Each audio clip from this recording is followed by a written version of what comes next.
మీ అభిప్రాయం అంటే ఉగాది నుంచి అంటున్నారు కదా, కొంతవరకు ఏదైనా రాయితీలు ఇస్తే బాగుంటుంది, కంప్లీట్గా ఉచితం పెట్టొచ్చు అంటారు. అభిప్రాయమే సార్, ఏం లేదు. జనరల్గా ఏంటంటే చూస్తున్నాం కాబట్టి మిగతా రాష్ట్రాల్లో కూడా ఉచితంగా ఇవ్వటం అనేది ఎప్పుడూ మంచిది కాదు.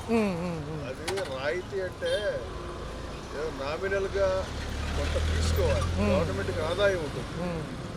అలాగే పని ఉన్నా పని లేకపోయినా ఎక్కి కూర్చునే వాళ్ళు, అలాగే ఎవరికైతే అత్యవసరమై ఎక్కుదాం అనుకుంటారో వాళ్ళకి సీట్లు లేకుండా ఈ ఫ్రీగా ఎక్కే వాళ్ళు ఎక్కేసి ఆక్యుపై చేస్తే అసలు వెళ్ళాల్సిన వాళ్ళు ఇబ్బంది పడుతూ ఉంటారు.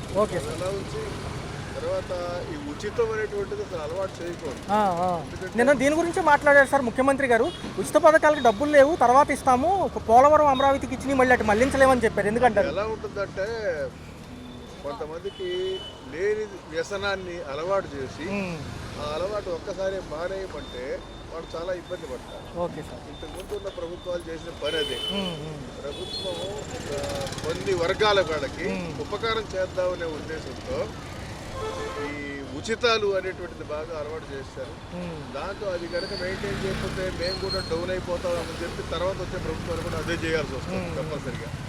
ఇది జరుగుతుంది. ఉచితం అనేది ఎప్పుడు నామినల్గా, ఎందుకంటే దానికంటే ఇంటికి ఒక ఉద్యోగం, ప్రతి ఇంటికి ఉచితాలు పూర్తిగా మానేసేయాలి.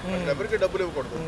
ప్రతి ఇంటికి ఒక ఉద్యోగం కంపల్సరిగా, చిన్నతో పెద్ద వాళ్ళకున్న తాహతను వాళ్ళ ఎడ్యుకేషన్ బట్టి అది చేస్తే ఇంకా బాగుపడుతుంది, దేశం బాగుపడుతుంది, యువత బాగుపడుతుంది. సార్ మరి చూస్తే మరి పథకాలకు డబ్బులు లేవు కాబట్టి అప్పు ముడితే ఇస్తానంటున్నారు, మళ్ళీ అప్పే అవుతుంది కదా. అంతే కదా, అదే చెప్పేది. గత ప్రభుత్వాలు వచ్చేసినాయి అనే కదా సార్ వద్దన్నారు. ఉచితం వల్ల ఏంటంటే తోడుకొచ్చి అప్పులు చేసి తీసుకొచ్చి ఇవ్వాల్సి వస్తుంది. ఎక్కడి నుంచి ఎంత తోడుకొస్తారు? గత ప్రభుత్వం అప్పులు చేసిందంటూ వీళ్ళ మీద ఆడిపోస్తున్నారు. ఇప్పుడు వీళ్ళు కూడా అదే పంథాలో నడిస్తే, అప్పులు చేస్తే తర్వాత వచ్చే ప్రభుత్వానికి మళ్ళీ ఏంటి? అదే సార్, మళ్ళీ దీనికి ఒక విజన్ మళ్ళీ 2047 అంటున్నాం.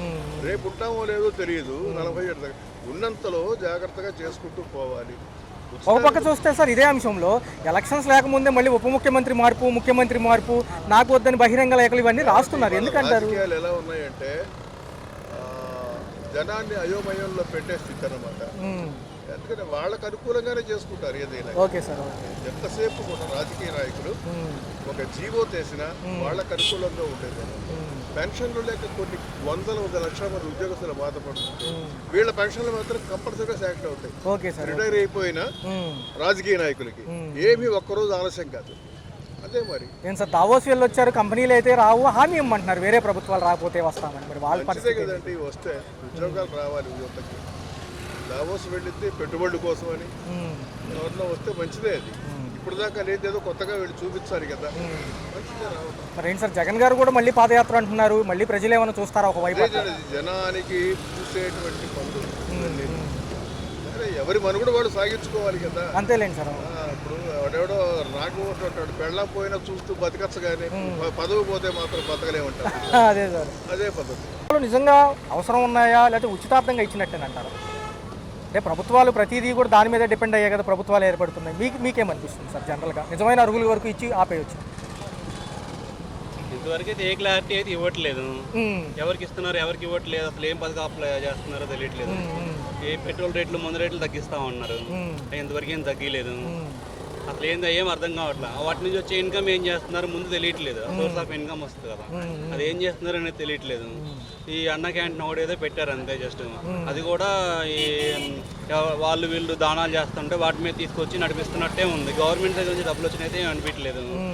ఒక్కో దగ్గర ఒక్కో టేస్ట్ వస్తుంది అన్న క్యాంటీన్ అయితే. ఇప్పుడు సీఎం ఆఫీస్ దగ్గర ఒక రకంగా మంచి క్వాలిటీ ఫుడ్ వస్తుంది.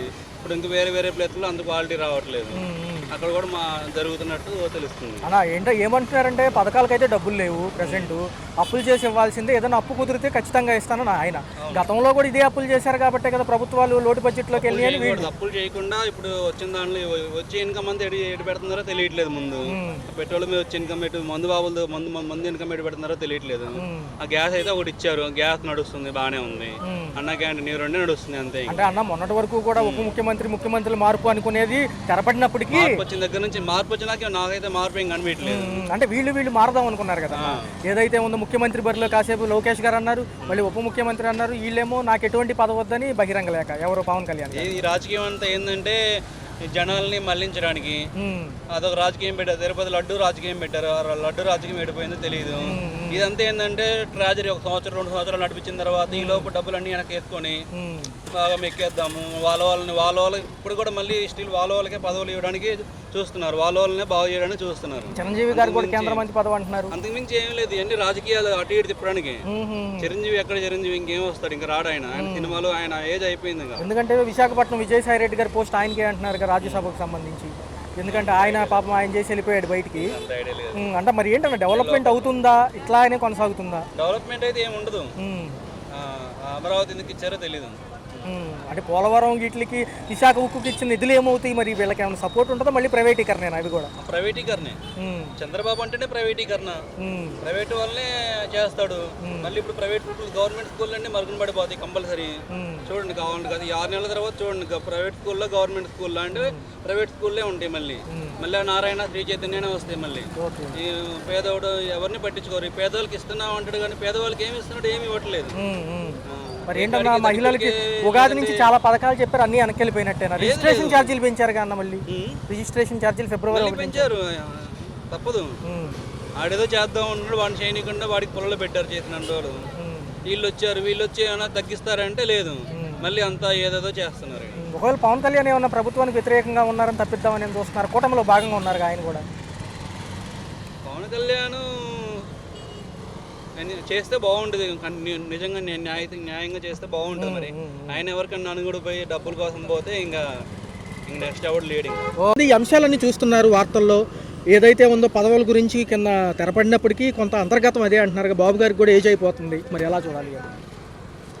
అంటే ఇప్పుడు ఉన్న పరిస్థితులను బట్టి టీడీపీయే కొద్దిగా పర్వాలేదు అని అనుకుంటున్నారు జనాలు. అలాగే మన కూటమిలో వాళ్ళని గెలిపించారు. కానీ వచ్చిన గవర్నమెంట్ కొద్దిగా లేబర్కి మధ్యతరగతి వాళ్ళకి అనుకూలంగా ఉండి కొద్దిగా వాళ్ళకి జీతభత్యాలు అన్నీ పెంచితే, ఎందుకంటే నిత్యావసర వస్తువులు అన్నీ పెరిగిపోయినాయి. దాని కారణంగా ఈ కూడా వాళ్ళ జీతభత్యాలు పెరిగితే కొద్దిగా లేబరు నిలదొక్కుంటారు, మధ్యతరగతి వాళ్ళు నిలదొక్కుంటారు. ఎంత ఉన్నవాడు అవుతున్నారే కానీ కింది స్థాయి కూడా రావట్లా. ఈ పథకాలు వీటి మీద దృష్టి కన్నా ఏ గవర్నమెంట్ వచ్చినా సరే పథకాలు కాదు కావాల్సింది, వాళ్ళకి నిత్యావసర వస్తువులు అందుబాటులో తక్కువ ధరలో కొద్దిగా వచ్చేటట్టు ఉంటే అది బెటర్ అని నా ఉద్దేశం. మరి 4 ఏళ్ళు ఎలా ఉండబోతుంది? కేంద్రం ఇచ్చే సహాయంతో మనం ముందుకెళ్ళగలమా? కేంద్రం మీద ప్రస్తుతానికి పర్వాలేదు, కానీ రాబోయే కాలంలో ఎలా ఉంటుందో పరిస్థితులు చెప్పలేము. అలాగే ఈ కేంద్రాన్ని ఇంకా కొద్దిగా మన అవసరాలకి తగ్గట్టుగా డిమాండ్గా అడగగలగాలి. పోయిన గవర్నమెంట్లో అలా అడగలేదు కాబట్టి వాళ్ళు గద్ద దిగిపోయారు. ఈ గవర్నమెంట్ కొద్దిగా గొప్ప ఏదో సాధిస్తుంది అని అనుకుంటున్నాం. కానీ ఇంకొద్దిగా ఏంటంటే లేబర్కి మధ్యతరగతి వాళ్ళకి కొద్దిగా ప్రయారిటీ ఎక్కువ ఇవ్వాలని మేము అనుకుంటున్నాం. ఈ కేంద్ర మంత్రి పదవి చిరంజీవి గారు అంటున్నారు, విజయసాయి రెడ్డి గారు మనం రాజీనామా చేశారు కాబట్టి అవేమన్నా వర్కౌట్ అవుతాయి అంటారా? ఆయన కూడా రావచ్చా కేంద్రం సపోర్ట్లో? చిరంజీవి గారికి ఆయన పార్టీ పెట్టారు, కొద్దిగా చేయగల అనుకున్నారు. కానీ తర్వాత కాలంలో పరిస్థితులను బట్టి ఆయన నేను ఈ రాజకీయాలు అంత నిలదొక్కోలేననేసి ఆయన వదిలేశారు. కానీ పవన్ కళ్యాణ్ అలా కాకుండా గట్టిగా నిలబడి చేయగలుగుతానని ఉన్నాడు కాబట్టి చిరంజీవి గారు అంత చేయలేరేమో అని నా అభిప్రాయం. అంటే మొన్న ఏం జరిగిందంటే లోకేష్ గారిని కూడా మరొక ఉప ముఖ్యమంత్రి చేద్దాం అనుకున్నారు. ఏమీ వద్దని పార్టీకి ఆ విషయాలు ఎవరో మాట్లాడొద్దని ఆపేశారు. మరి ఏంటి, ఏదన్నా అంతర్గతం ఉందా? ఈయన ఏమైనా వ్యతిరేకంగా మాట్లాడుతున్నారు, లేకపోతే తిరుపతి విషయంలో నాకు తప్పు ఉందని ఒప్పుకున్నారు కదా? ఇప్పుడు ఎవరి పార్టీకి వాళ్ళు అధికారంలో ఇది చేయాలనుకుంటారండి. ఏంటంటే ఈ పార్టీకి కొత్త వాళ్ళని జాయిన్ చేసుకుంటున్నారు, ఆ పార్టీకి కొత్త వాళ్ళని జాయిన్ చేసుకుంటున్నారు. ఎవరి కాళ్ళు బలం పెంచుకోవాలనుకుంటున్నారు. ఎందుకంటే రేపు రాబోయే కాలంలో ఉండే పార్టీ జనసేన అనే గట్టిగా నమ్ముతున్నారు జనాలు. ఎందుకంటే ఫ్యూచర్ లో ఎక్కువ ఉంది. సీఎం లో కూడా ఆయనే ఉంటారంటున్నారు. లోకేష్ కూడా బాగానే చేస్తున్నాడు, కానీ ఇద్దరికి కొద్దిగా టఫ్ గా ఉంటది. అది ఎవరనేది ఏంటని చెప్పలేము. అప్పులు ఉన్నాయి అంటున్నారు, ఎలాగా? రాష్ట్ర ప్రభుత్వానికి అప్పులు ఉన్నాయండి. గతంలో చేసిన అప్పులకి ఇంకా తీరలేదు. గత ప్రభుత్వం చేసిన పనులకి ఇప్పుడు అప్పుల్లో నుండి ఇప్పుడే బయటకు వస్తున్నారు. చంద్రబాబు చేసిన పని కరెక్ట్ గా ఉంది. ఏంటంటే రోడ్లు గీడ్లు అది బస్ స్టాండింగ్లో కొద్దిగా బాగు చేపిస్తున్నాడు.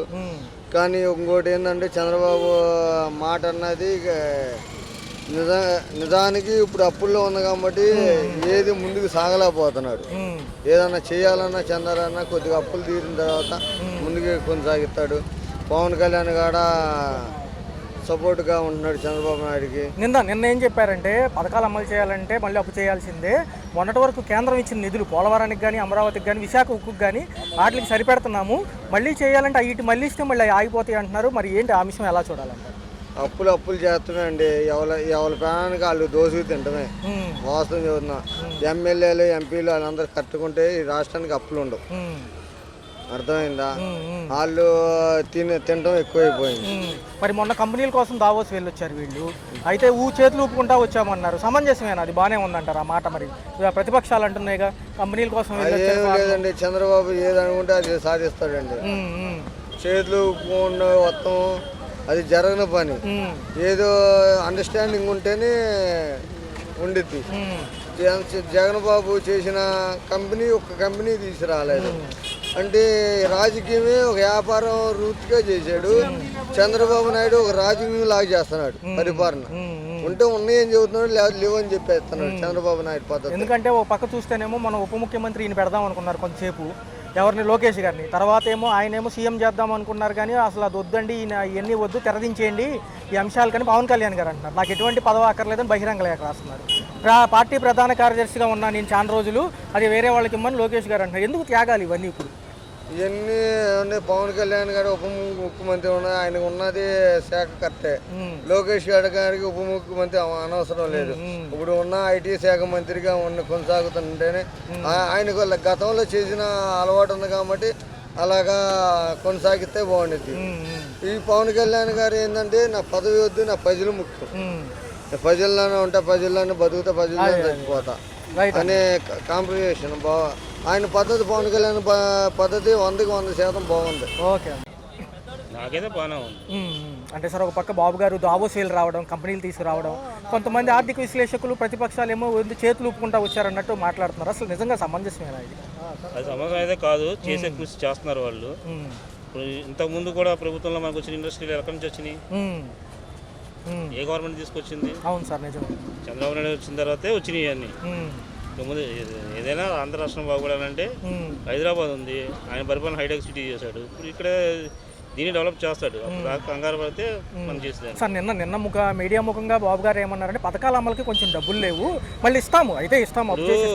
వెళ్ళిపోయిన గవర్నమెంట్, ఏ గవర్నమెంట్ అయినా అప్పులు చేసి పెట్టింది. ఏ గవర్నమెంట్ పథకాలు జేబులను తీసి పెట్టరు, పైనుంచి ఫండ్స్ వస్తేనే పెడతారు. ఇప్పుడు అలా మనకి వెళ్ళిపోయిన గవర్నమెంట్ ద్వారా మనకి వెనకాల ఖజానా ఖాళీ అయిపోయింది. ఎక్కడి తీసుకొచ్చి పెడతాడు? ఇదే అంశంలో సార్ పోలవరంకి, అమరావతికి నిధులు వచ్చినాయండి. అవి కనుక మళ్ళీ ఇటు మళ్ళీ ఇస్తే కొంచెం ఇబ్బంది అవుతుంది, అందుకే నేను మళ్ళీ తీసుకొస్తానంటున్నారు ఆయన. బాగుందా మాట? ఎంతవరకు సమంజసం? అది బాగుందా అంటే మరి నా అభిప్రాయం అనేది బాగానే ఉంది. మరి మిగతా వాళ్ళ అభిప్రాయం ఏకీవించాలి కదా, అంతే కదా. నేనున్నాను, నాకు ఒక కూర అంటే ఇష్టం, ఎరువు కూర అంటే ఇష్టం. నేను చెప్పింది నాకు నచ్చాలని లేదు, అది నచ్చింది అది చెప్పింది నాకు నచ్చాలని లేదు. ఎలా ఉంది సార్ ఉప ముఖ్యమంత్రి పదవుల గురించి మన తెరపడింది అంశము, ఇంకా వద్దండి దాని గురించి గోలంటున్నారు వాళ్ళు. రెండోది ఏంటంటే కార్యదర్శిగా ఉన్న ఈయన కూడా పదవి నాకు వద్దంటున్నారు లోకేష్ గారు, ఎందుకంటారు? నాకు తెలిసి ప్రభుత్వం అయితే పరిపాలన బాగానే ఉందండి. మరి జనాలది ఏంటనే తెలీదు. ఇప్పుడు ఆ పరిపాలన బాగోదంటే అంత మెజార్టీ ఎందుకు ఇస్తారు జనం? అంతే కదా. గత ప్రభుత్వంతో ఇసుకుపోయి ఉండబట్టే కదా ఈ ప్రభుత్వానికి అంత మెజార్టీ ఇచ్చి అన్ని సీట్లు ఇచ్చింది. మరి ఫిబ్రవరి నుంచి మాజీ ముఖ్యమంత్రి పాదయాత్ర అంటున్నారు, జనం ఆహ్వానిస్తారా నిజంగా? అసలు అది అంత జనం నాడి చెప్పలేమండి. మనం అంటే మనం చెప్పగలం కానీ జనం నాడి మనం చెప్పలేము. అది ఏంటి సార్ కేంద్రంలో మరి చిరంజీవి గారు కూడా ఏదో మంత్రి పదవి అంటున్నారు, ఎలా అనిపిస్తుంది? ఆయన కూడా కొంచెం దక్కినట్టు అయితే ఉండలేదు, అంటే నాకు నా పని సరిపోద్ది. సార్ ఆర్థికంగా బలం అవ్వాలంటే ఇవన్నీ రావాల్సిందే కదా, కంపెనీలు రావాల్సిందే. కంపెనీలు రాకపోతే ఎవరికి ఎంతమంది అట్లా చదువుకుని రోడ్ల మీద, ఇప్పుడు డిగ్రీ చదివిన వాళ్ళు కూడా రిక్షా దొక్కున్న వాళ్ళు ఉన్నారు, ఆటో వేసుకున్న వాళ్ళు ఉన్నారు. పట్టుకుట్టు కోసం తప్పదు. మరి నిన్న అంబటి రాంబాబు గారు ప్రెస్ మీట్ పెట్టి మేము అదే చెప్పాం కదా అప్పులు అంటున్నారు. అసలు ఆయన మాట ఎంతవరకు సంబంధించింది? అప్పులు చేస్తున్నారు కదా అంటున్నట్టుగా అంటున్నారు. సరేండి, ఆ పెద్దల గురించి మనం మాట్లాడకూడదు కానీ, వద్దు ఆ మాటలు ఎందుకు కానీ. ఎవరి అభిప్రాయం వాళ్ళది, నా అభిప్రాయం నేను చెప్పాను.